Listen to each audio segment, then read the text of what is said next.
سلام تماشابینان گرامی، خلاصه خبرهای مهم 13 ایون تاجیکستان و منطقه را از پایگاه خبری بامداد برایتان پیشکش میکنیم. شروع میکنیم از یک نگاه کوتاه به سرخط خبر مهم روز در این برنامه. در زنازنی بین خود تاجیک‌ها در اکاترینبورگ 2 تاجیک کشته و 2 تاجیک دیگر زخمی شدند. به اصلاح عکس و ویدیو میفرستاد 18 سال حکم زندان یک زن از جماعت واروخ. آغاز مرافعه نو به ضد بزرگمهر یوروف. در ترسونزاده خسر دامادش را با کلند زده کشته است. خواهش میکنیم برای یافتن محمد رضا مدد رسانید. و اکنون تفصیلات خبرها. ساعت 3 شب 12 ایون سال 2023 در نزد مغازه منیتکا در کوچه باردن در محله یوگا زاپادیو جنوب و غرب شهر اکاترینبورگ بین شهروندان تاجیکستان برای پول قرض زنوزنی گروهی یا به قول رزبار کلان شده است. متاسفانه در جریان این رزبار 2 تاجیک کشته و 2 تاجیک دیگر زخمی شدند. لحظه فرار اشتراکچیان زنوزنی را ویدیو کامراهای یک مغازه ثبت کردند. کارمندان مغازه ثبت را به پلیس دادند و حال مفتشان بر اساس همین ثبت اشتراکچیان زنوزنی را معاین کرده ایستادند. یگان 5 مرد فریاد کشیده یک مرد را کوب داشتند. بعد چندی آنها از آنجا فرار کردند و در جای حادثه در پهلوی مغازه تنها یک جسد ماند. او را کورد زده بودند. جسد دوم را در آن طرف راه در درون حویلی پیدا کردند. نقل کرده است به سامانه محلی یک رو یکی از شاهدان حادثه. سخنگوی پلیس ولایت سوردلوفسک والری گاریلیخ هلاکت 2 نفر را تصدیق کرد و گفت مفتشان علیه شخصیت هر دو را معاین کردند. سال تولد یکی از آنها 1985 و دومی 2002 می باشد گفته است والری گاریلیخ. او درباره شخصیت کشته شده ها معلومات دیگر نداده است، ولی فاروق میرزایف رهبر جمعیت تاجیکان منطقه اورال به این یک رو خبر داد که هر دو کشته شده شهروندان تاجیکستانند. به گفته او آنها در یک ساختمان کار میکردند. فاروق میرزایف گفت هر دو طرف مناقشه شب 12 ایون مهاجران تاجیک بوده. این مناقشه از آن سر زده است که یک تاجیک از یک تاجیک دیگر قرضدار شده است. در این زمینه بین هر دو مناقشه سر زده است و آن شب ناس هر دو طرف با آدمای خود بر رزبار آمدند. اینجا یگان مناقشه بین قوم‌ها نه بلکه رزبار صوف تاجیکی بود. آمدند که پول خود را پس بگیرند. اولا بحث لفظی کردند و در نهایت کار به کارکشی رسیده است و 2 نفر کشته شدند. اما یگان پول قیمت عمر انسان را ندارد. ما با مقامات تفتیشات همکاری داریم و تمام یاری را برای تفتیش این قضیه میرسانیم. مقامات خوب و زود کار کردند. بنا به معلومات ما گناهکاران را در حدود قزاقستان دستگیر کردند. آنها بلافاصله بعد از آن زنوزنی میخواستند فرار کنند. نقل کرده است فاروق میرزایف. رهبر جمعیت تاجیکان اورال همچنین خبر داده است که در بین حملگران ورزشگر شناخته جنگ‌های بدون قاعده یا MMA سوراب دولتوف هم بود. دولتوف که در اکاترینبورگ مشق هنرنمایی میکرد بنا به اطلاع نشریه یک رو علیه بازداشت شده است. در کمیته تفتیشات خبر بازداشت این ورزشگر را تصدیق یا رد نکردند، ولی گفتند تفتیش پرونده را رئیس کمیته تفتیشات روسیه الکساندر باستریکین تحت نظارت خود گرفته است. مقامات تفتیشاتی گفتند 2 جبردیده دیگر حالا در بیمارستان قرار دارند. در رابطه با این حادثه از جانب شعبه تفتیشات نویه لنین شهر اکاترینبورگ با اتهام کشتار 2 نفر پرونده جنایتی گشوده شده است. خبر داده سیاور رئیس ریاست تفتیشات ولایت سوردلوفسک ماکسیم چالکوف. قسم دوم ماده 105 کودکس جنایتی روسیه همچون جزا برای کشتار 2 نفر از 8 تا 20 سال زندان یا حبس عمرباد را پیش بینی میکند. نیمه دوم روز 13 ایون سال 2023 در بازداشتگاه رقم 1 شهر دوشنبه مرافعه پرونده نو و اینک چهارم به ضد ادوکات زندانی بزرگمهر یوروف آغاز یافت. محکمه پرونده را دادگاه شهر وحدت بر عهده دارد. از طرف نزدیکان بزرگمهر یوروف به خواهرش خاصیت یوروف اجازه دادند که در مرافعه اشتراک کند. خاصیت یوروف در این پرونده همچون یکی از شاهدان اساسی نیز می‌گذارد. بزرگمهر یوروف که علیه به 28 سال زندان محکوم شده است، حالا بر اساس قسم 4 ماده 247 کودکس جنایتی تاجیکستان به قلابی مشخصا گویا طلب کرده گرفتن 42500 سومونی از یک محبوس با نام حسن اسانوف عیبدار می شود. و او بر اساس این بند قانون تا 12 سال زندان تهدید میکند. پرونده نو به ضد یوروف بر اساس شکایت حسن اسنوف نام دعواگر است که همراه این ادوکات شناخته در محبس نو در کنار شهر وحدت ادای حکم میکرد. او ادعا دارد که گویا یوروف هنگام در محبس یکجایی قرار داشتنشان با راه فریب به باوری او در آمده در عوض مساعدت حقوقی به رهایی‌اش از محبس 41500 سومونی طلب کرده است. اسنوف ادعا دارد که این پول را همسرش به خویشاوندان یوروف داده است. جمشید یوروف برادر بزرگمیر یوروف و رهبر بنیاد بزرگمیر، یک سازمان حامی حقوق انسان که در پولشا تأسیس داده است، روز 13 ایون در صحبت با پایگاه خبری بامداد اتهام پول گرفتن از اسنوف را بافته و تهمت نامید. آخر بزرگمیر اگر این خیل آدم زور و بانفوذ می داشت و کسی را از محبس برآوردن می توانست، خودش را می برآورد پیش از همه. حتی خود حسن اسنوف با ارسال یک پیام از داخل محبس اعتراف کرده است که او را با فشار به دادن چنین بیانات و دعواهای ساخته مجبور کردند. این یک انتقام مقامات برای سخنان بزرگمیر در روز پرزیدنت است و هم انتقام برای مظفر حکیموف که مفتش پرونده اولی او بود و 8 سال پیش در اساس بیانات بزرگمیر برای برآمدن از حد وکالت از کار رانده و حتی یک مدت حبسم شد. میگوید جمشید یوروف. او می افزاید که تفتیشات طلبات‌های بزرگمیر یوروف برای روبرو کردنش با دعواگر و شاهدان را که گویا چگونه از همسر اسنوف پول گرفتن خویش و تبار ادوکات زندانی را دیدند رد کرده است. در این پرونده از او یک ادوکات از طرف دولت تعیین شده حمایت میکرد که کسی از خویش و تبار یگان بار او را ندیده است. او هم قبل از آغاز مرافعه زنگ زده به نزدیکان یوروف خبر داده است که او از ادامه حمایت بزرگمیر دست میکشد. به جای وی گویا کدام نفر دیگر را ادوکات تعیین کردند، ولی او هم یگان بار با اهل خانواده تماس نگرفته است و ما حتی نامش را هم نمیدونیم که او کیست. با بزرگمیر نیز تا حال شرطنامه نبسته است. اتفاقا خبر شروع دادگاه را هم ما با همین سبب فهمیدیم که حتی دادرس این ادوکات را پیدا کرده نتوانسته است و به خاصیت خواهر بزرگمیر یوروف زنگ زده خواسته است که ادوکات را گرفته به مرافعه بیارند. نقل کرد جمشید یوروف. او میگوید تلاش پیدا کردن ادوکات مستقل برای برادرش بیفایده است، چون که از ترس از دست دادن کار خود یگان ادوکات در تاجیکستان پرونده بزرگمیر را به عهده نمیگیرد. بزرگمیر یوروف پرونده هایش را صرف سیاسی و تعقیب برای اجرای وظیفه کسبیش میشمارد. سازمان های حامی حقوق بشر از جمله هیومن رایتس واچ، عفو بین المللی و کمیته هلسینکی نروژ نیز بزرگمیر یوروف را محبوس سیاسی عنوان کرده چندین بار از حکومت تاجیکستان رهایی بی قید و شرط او و دیگر وکیلان مدافع زندانی را طلب کردند. سازمان ملل نیز سال 2018 حکم یوروف را بی اساس شمرده از حکومت تاجیکستان آزاد کردن او را طلب کرده بود، اما دوشنبه این طلب سازمان ملل را نپذیرفت. دادگاه ولایت سوخت محبت دورانو و ساکن 42 ساله جماعت واروخ اسفره را با جرم همکاری با سازمان‌های ممنوع از جمله با مسئول پایگاه خبری اصلاح محمد اقبال صدرالدین و قصد کشتن 2 فرزند خردسالش به 18 سال زندان محکوم کرده است. خود محبوبه دورانو و نزدیکانش برای شرح این حکم دسترس نیستند، ولی دادگاه گفت که او به اصلاح از واروخ عکس و نوار و مواد میفرستاد و وقتی همکاریش با این پایگاه اپوزیسیونی آشکار شد خودش و 2 کودکش را داروی قتال مرگ موش خورانیده است تا که خودکشی کند. اما هنگام بازپرسی در دادستانی اسفره مرگ موش خوردن اونها آشکار شده است و مادر و فرزندانش را فوراً به بیمارخانه برده از مرگ نجات دادند. پایگاه خبری اصلاح در ماه آخر درباره واروخ چند برنامه آماده کرده بود، ولی محمد اقبال صدرالدین سردبیر اصلاح روز 13 ایون به پایگاه خبری بامداد گفت محبت دورانو به اصلاح یگان ربط نداشت و منابع این پایگاه خبری از واروخ همه در امن قرار دارند، چون که منبع‌های ما در فرستادن معلومات خوب احتیاط میکنند که آشکار نشوند، گفت محمد اقبال صدرالدین. محبت دورانو با قرار دادگاه ولایت سوخت بر اساس 2 ماده کودکس جنایی تاجیکستان به همکاری با حزب حرکت‌های فعالیتش در تاجیکستان ممنوع، ماده 307 علاوه 3 قسم 2 و سوء قصد و کشتار 2 نابالغ با بیرحمی مخصوص، ماده 32 قسم 3 104 قسم 2 بندهای ا و ی گناهکار دانسته شده به 18 سال زندان محکوم شد.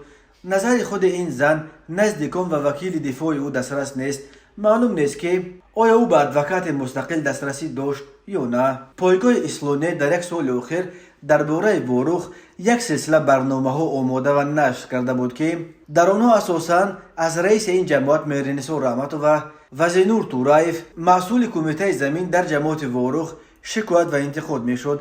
اما سردبیر اسلام محمد اقبال صدرالدین میگوید این معلومات ها را از منبع های دیگر میگرفت و محبت دوران ورا اصلا نمیشناسد و این زن با اسلام یگان همکاری و رابطه نداشت. در سالهای آخر در تاجیکستان 10 نفر را با جرم همکاری با سازمان‌های ممنوع اپوزیسیونی محکوم به زندان کردند. اگر در سالهای اول شهروندان بیشتر با جرم همکاری با حزب نهضت یا گروه 24 روانه زندان می‌شدند، اما 2 سال آخر طور به نظر می‌رسد بیشتر چنین پرونده ها با جرم همکاری با اسلو است. سال پیش یک کارمند وزارت مدافعه و اخیراً چند منصبدار از جمله مدیر معارف ناحیه 5 با جرم همکاری با اسلو محکوم به زندان شدند. مرکز مطبوعات وزارت کارهای داخلی تاجیکستان از آشکار شدن باز یک حادثه کشتار خویشاوند نزدیک در جریان مناقشه اولیوی خبر داد. بنا به اطلاع رسمی در نتیجه برگزار نمودن چهاربینی اپراتیوی جستجویی از جانب کارمندان میلیسیا معین کرده شد که مرد 51 ساله ساکن شهر ترسونزاده صحنه 2 ایون سال 2023 تخمینا ساعت 21:30 بنا بر سبب مناقشه اولیوی با منزل استقامتی پدر همسرش مرد 65 ساله ساکن همین شهر آمده است و در صحن اولی به پدر عروسش در افتاده او را دشنام‌های قبیح داده و لطکوب کرده است. در نتیجه پدر همسرش به غضب آمده با کلند 2-3 مرتبه به سر دامادش زده است. داماد بر اثر این ضربه های خسورش جراحت وزنی جسمانی برداشته در بیمارخانه به هلاکت رسیده است. وزارت کارهای داخلی درباره سبب مناقشه اولیوی در ترسونزاده که به چنین عاقبت خونین آورد یگان تفصیلات نداده است. اهل این خانواده که شاهد چنین ماجرای مودی شدند برای شرح قضیه هنوز دسترس نیستند. وزارت کارهای داخلی گفت از روی این حادثه تفتیشات ادامه دارد. به پدر عروس سالخورده اکنون برای کشتن دامادش همچون جزا تا 15 سال زندان تهدید میکند، ولی اگر عمل او همچون کشتار با بیرحمی مخصوص تعبیر شود این ساکن ترسونزاده را میتوانند تا 25 سال روانه زندان کنند. وقتهای آخر از تاجیکستان درباره کشتار یا سوءقصد به کشتار خویشاوندان نزدیک در جریان مناقشه های اولیوی خبرهای زیاد به دست میرسند، ولی در بیشتر موردها شهروندان در زمینه رشک قصد جان همسران خود میکنند. حادثه قتل داماد از دست پدر عروسش در تاجیکستان خیلی کم روی میدهد. تماشابینان عزیز، یادآور میشویم خلاصه مهمترین اخبار تاجیکستان را از پایگاه خبری بامداد تماشا دارید. برنامه را ادامه میدهیم. مرکز مطبوعات وزارت کارهای داخلی تاجیکستان خبر داد که طی روزهای 9-11 ایون سال 2023 در 6 صدمه در راههای کشور دست کم 9 نفر جان باخته است. از جمله روز 2 ایون سال 2023 تخمینا ساعت 11:00 در راه ماشینگرد دوشنبه کولوب در حدود ناحیه دنغره راننده ماشین تمغه اوپل استرا سمندروف شیرخان سال تولدش 1997 ساکن امین ناحیه هنگام حرکت از سمت شهر دوشنبه به سمت شهر کولوب به سمت چپ رو برآمده ماشین را چپه نموده است. در نتیجه راننده ماشین مذکور سمندروف به سلامتی ضررهای گوناگون جسمانی برداشته در جای حادثه به هلاکت رسیده است.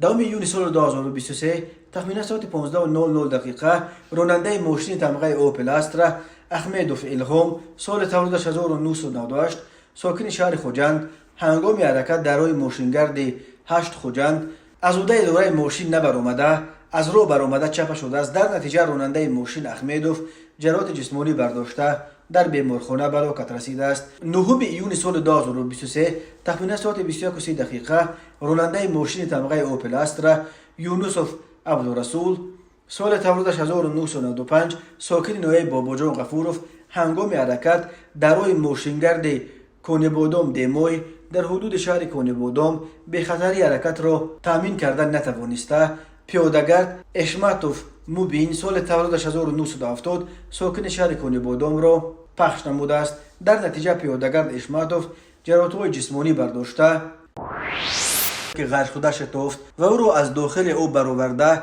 کمک اول طبی رساند و کودک را از غرق شوی نجات داد. در این باره پروکراتور شهر دوشنبه در صحیفه‌اش در فیسبوک خبر داد. در ثبت ویدیو کامراهای نظارتی دیده می شود که دو کودک بالای سنگ مرمر حفظ فواره بر آمده بازی کنون می دوند. در همین لحظه یکی آنها به درون آب می افتد. بعد چند یک مردک لباس رسمی شیمی سیاه و پیراهن سفید در تن پیدا شده با سر و لباسش درون آب در آمده و کودک را از آب می برآورد. دوستان دوشنبه در پی این حادثه به پدر و مادران چنین مراجعت کرده است: ساکنان محترم، تعلیم و تربیت فرزند وظیفه مقدس والدین به حساب رفته. در برابر این برای بخطری حیات و سلامتی کودکان طبق قانون جمهوری تاجیکستان درباره مسئولیت پدر و مادر در تعلیم و تربیت فرزند، پدر و مادر مسئولیت گران دارند.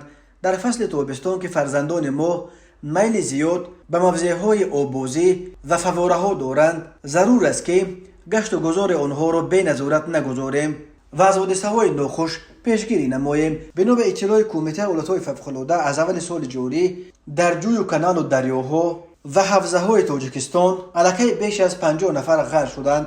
تقریبا 30 نفر آنها کودکان و نورسان تا سن 16 می باشند. سال گذشته در تاجیکستان 160 نفر از جمله 80 کودک نورس تا سن 16 غرق شده بودند. محمد غایب، یک کاربر فیسبوک، از همه ساکنان منطقه نزد ساحل دریای ورزاب و دریای دوشنبه و جمعی مردم خواسته است که برای پیدا کردن پسر دادرزادش محمد رضا عبدالغفارov مدد رسانند. طبق شهادت همراهانش، محمد رضا شب 9 ایون سال 2023 در کیلومتر 28 نویه ورزاب یا استراحتگاه پنشیر تقریبا ساعت 1 شب در دریا غرق شده است. بعضی شاهدان حال گواهی میدهند که محمد رضا گویا نخست از جانب همراهانش مورد رتوکوب قرار گرفته بعداً به دریا افتاده است. سبب مرگ او تنها بعد پیدا کردن جسمش انیق خواهد شد، نوشته است محمد غایب. بنا به اطلاع او، با وجود گفتگوهای نجات دهندگان کمیته حالتهای فوق‌العاده و نزدیکان و پیوندان، جسد محمد رضا را تا حال پیدا نکردند. از این رو نزدیکان این جوان بار دیگر از همه ساکنان تهجویی و رهگذران خواستند که در حالت پیدا کردن محمد رضا به رقم 992 908 58 66 61 زنگ زنند. بنا به آمار کمیته حالتهای فوق‌العاده از اول سال جاری در جوی و دریا و کانال ها و کول و آبانبارهای تاجیکستان الکی بیش از 50 نفر غرق شدند. اکثر آنها کودکان و نورسان و جوانانند. به شعبه وزارت کارهای داخلی نویه کوشانیان چند نفر از ساکنان نویه مذکور با عریضه مراجعت نمودند که شخصان نامعلوم چاره‌های کلان شاخدارشان را دزدیده از جای حادثه غیب شدند. ضمن گذراندن چاره‌بینی‌های اپراتیوی جستجویی از جانب کارمندان میلیسیا، این جنایت آشکار و گمانبر آن دستگیر شد. این نفر شورجان جورخان، سال تولدش 1993، ساکن جماعت دیهات گلستان نویه همدانی می باشد که پیش 10 مرتبه با ماده 244 کودکس جنایتی جمهوری تاجیکستان سود شده است. در رفت پرسش معین کرده شد که گمانبر شونده از آرامی شب و نبودن آدمان استفاده نموده با طریق پنهانی وارد منزل‌های استقامتی شهروندان گشته از داخل اغلخانه‌های آنها چاره‌های کلان شاخدار را دزدیده از جای حادثه غیب می‌زده است. نامبرده در 9 حالت جنایت دزدی چاره‌های شهروندان نویه کوشانیان گمانبر دانسته می‌شود که با این کردار جنایتکارانه‌اش به جبر دیدگان زیاده از 80,000 سامانی ضرر جدی رسانیده است. در رفت تفتیشات معین کرده شد که گمانبر شونده همه این مبلغ‌ها را در بازی‌های اینترنتی و کارهای بیهوده صرف نموده است.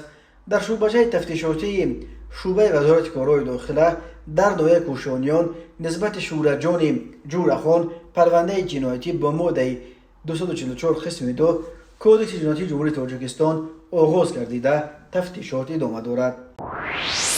به شعبه وزارت کارهای داخله در شهر ترسونزاده عریضه زن 27 ساله ساکن شهر مذکور وارد گردیده است که شب 8 به 9 ایون سال 2023 تخمیناً ساعت 02:00 دقیقه شخصان نامعلوم به طریق پنهانی به منزل استقامتیش در آمده از داخل صندوق 5700 سامانی را دزدیده از جای حادثه غیب زدند. در نتیجه برگزار نبودن چاره‌بینی اپراتیوی جستجویی از جانب کارمندان میلیسیا، زن 26 ساله ساکن شهر دوشنبه با گمان صادر نمودن جنایت دزدی دستگیر کرده شد.